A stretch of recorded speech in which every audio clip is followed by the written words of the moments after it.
Leader Kushtia 3 আসনের আগামীর ভবিষ্যৎ অভিভাবক আপনি আপনি এই যে আজকের যে নিরঙ্কুশ বিজয় এটাকে কি হিসেবে দেখছেন এবং আগামীতে কুষ্টিয়া 3 আসনের জনগণকে নিয়ে আসলে কিভাবে কাজ করতে চাচ্ছেন?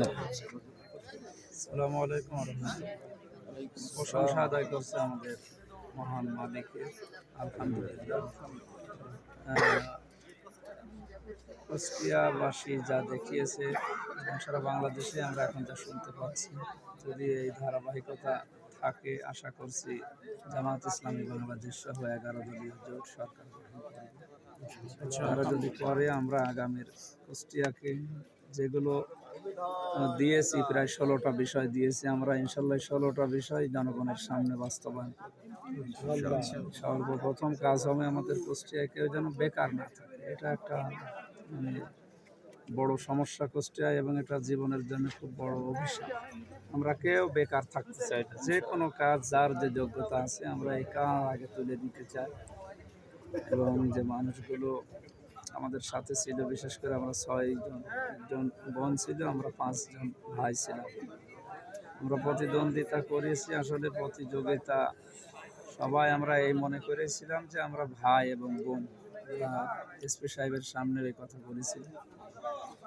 সবাই অভিনন্দন জানিয়েছে আমার শ্রদ্ধাভাজন বড় ভাই জাকির হোসেন সরকার, এরপরে ওনার নাম শরীফুল ইসলাম, এরপরে আবদুল্লাহ খন্দ, এরপরে রুম্পা খাতুন সিনাফা এখনো কিছু বলেনি। বাকিগুলো যারাই যা জানিয়েছে অভিনন্দন, শুভেচ্ছা, তাদেরকেও ধন্যবাদ জানাচ্ছি। যেমন খারাপ করার কিছু নেই।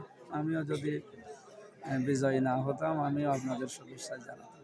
আশা করছি সবাইকে নিয়ে আগামী কুষ্টিয়ার উন্নয়নমূলক যত কাজগুলো আছে, আগে আমাদের বেকার সমস্যা দূরীকরণ দিয়ে আমরা শুরু করব ইনশাআল্লাহ। 53,000 কত জনপদ, 53,700 কত ভোটে আমি বিজয়ী হয়েছি এখানে, বেশি পেয়ে 722, 53,722 ভোট বেশি পেয়ে বিজয়ী হয়েছে দাঁড়িপাল্লার প্রতীক এখানে কুষ্টিয়া সদরে।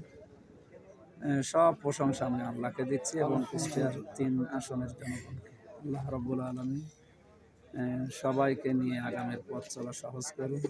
বিশেষ করে আমাদের এই বিজয়ের পাশাপাশি মনটা খারাপ হয়ে গেল আমাদের সাবেক জেলা আমির অধ্যাপক মৌলানা আবুল হাশেমের কথা মনে উঠল।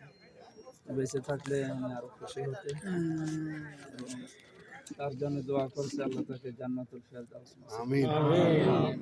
প্রশাসন সহ কুষ্টিয়ার যতগুলো গোয়েন্দা বিভাগ এবং সাংবাদিক ভাইয়েরা যারা কাজ করেছে প্রত্যেককেই কৃতজ্ঞতা জানাচ্ছে এবং আগামীতে আপনাদেরকে আমরা সাথে চাই। আপনি সবসময় একটা কথা প্রচারণায় সরগরমভাবে বলেছেন, মাদক এবং অস্ত্রের বিষয় নিয়ে আপনি কথা বলেছেন, অস্ত্র এবং চাঁদাবাজি এই অঞ্চলে এটা আসলে কি ভূমিকা পালন করবে? এটা কি ভূমিকা পালন করবে? শুরু হচ্ছে, দেখি। আমরা তো 0 টলারেন্স দিয়েছি, বিশেষ করে চাঁদাবাজির উপরে। চাঁদাবাজি, দখলবাজি আমরা ইনশাল্লাহ কুষ্টিয়ায় রাখবো না।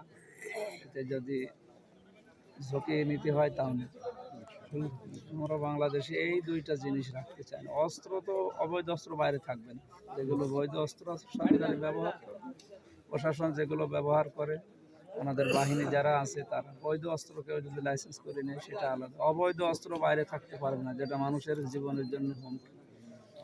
আমরা যেগুলো দিয়েছি এগুলো আমরা 100 ভাগ চেষ্টা চালাবো, বাকি আল্লাহর ইচ্ছা।